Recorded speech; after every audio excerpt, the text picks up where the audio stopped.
At Dol Guldur, we see Galadriel unleash supernatural force while Gandalf lies broken. On screen, it looks like Gandalf takes orders from her, not Saruman. But Tolkien's books wrote a different hierarchy. If Galadriel shines so bright in the films, why does Gandalf feel eclipsed? The answer isn't just hidden in the text. It changes what we think we know about Middle-earth's true balance of power. Inside Rivendell's council chamber, the films stage a quiet but unmistakable moment of hierarchy. Elrond, surrounded by the White Council, states, "Gandalf, you answer to no one," but then turns his gaze to Galadriel, seeking her approval before the discussion moves forward. The camera lingers on Gandalf, who lowers his eyes and waits for her response, a small gesture but loaded with meaning. The script places Galadriel at the head of the table, her presence framed in soft, radiant light, while Gandalf sits off-center, attentive and almost deferential. Elrond's line lands at the 1 hour 8 minute mark in the extended cut of An Unexpected Journey, and every shot choice reinforces the idea Galadriel is the Council's true north, the one whose word carries final weight. Gandalf's body language in this scene tells its own story. He hesitates before speaking, glances at Galadriel for silent approval, and only relaxes when she gives the faintest nod. The film's blocking and lighting turn her into a focal point, while Gandalf's posture and pauses suggest he is not the authority in the room. The effect is subtle but powerful.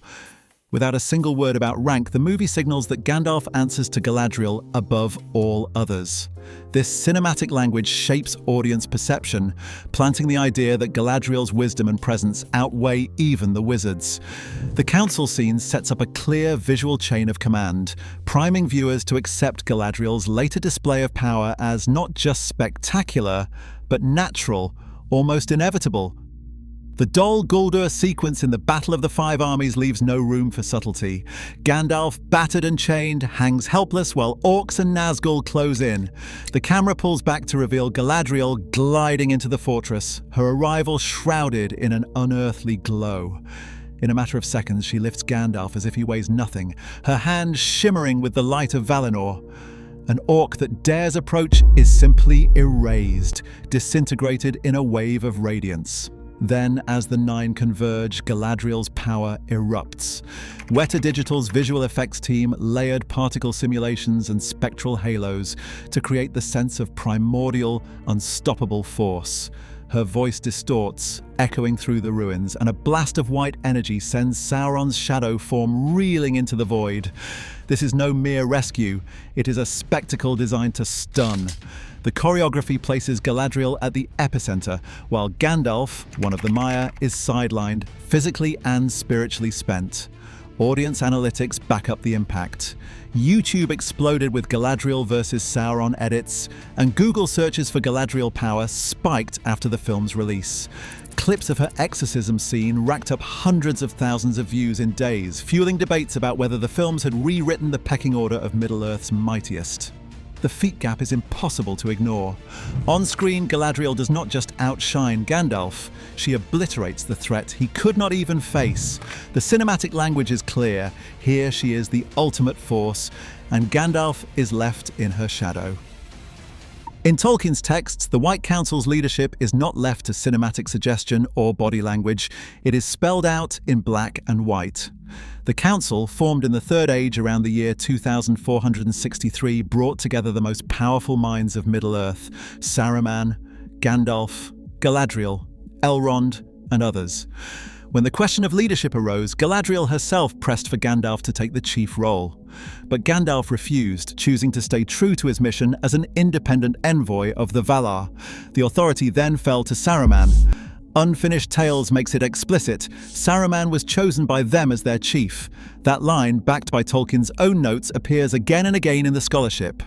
Saruman's position as head of the council is not just a formality. He chairs the meetings, sets the agenda, and for decades holds the deciding voice on how to confront the growing threat of Sauron. Gandalf's refusal is not a sign of weakness, but a deliberate choice. Galadriel, for all her influence and wisdom, is never the formal leader. Her power shapes the council's direction, but Saruman's office is the one that carries official weight. This is the structure that governs the council from its founding through its major actions, right up until Saruman's betrayal. In Tolkien's world, office and influence are not the same thing, and the books draw that line with absolute clarity. Galadriel's strength in Tolkien's world is woven into the very land she rules. Lórien is more than a hidden forest. It is a sanctuary held against time and darkness by her will and the power of Nenya, the Ring of Water. When the Fellowship enters Lórien, Tolkien writes that the power that dwelt there was too great for any to overcome, unless Sauron himself should come. That line from Book 2 of the Fellowship of the Ring is not just poetic, it is a statement of fact. No orc host, no dark sorcery from Dol Guldur could break through while Galadriel remained. Her magic is not about raw blasts or visible duels. Instead, it is a quiet, unyielding shield that keeps Lórien untouched while the rest of Middle-earth suffers. The land itself becomes a fortress, its borders guarded by her presence and the secret strength of her ring. This is not the kind of power that travels or conquers. It is rooted, domain-bound, and absolute within its borders.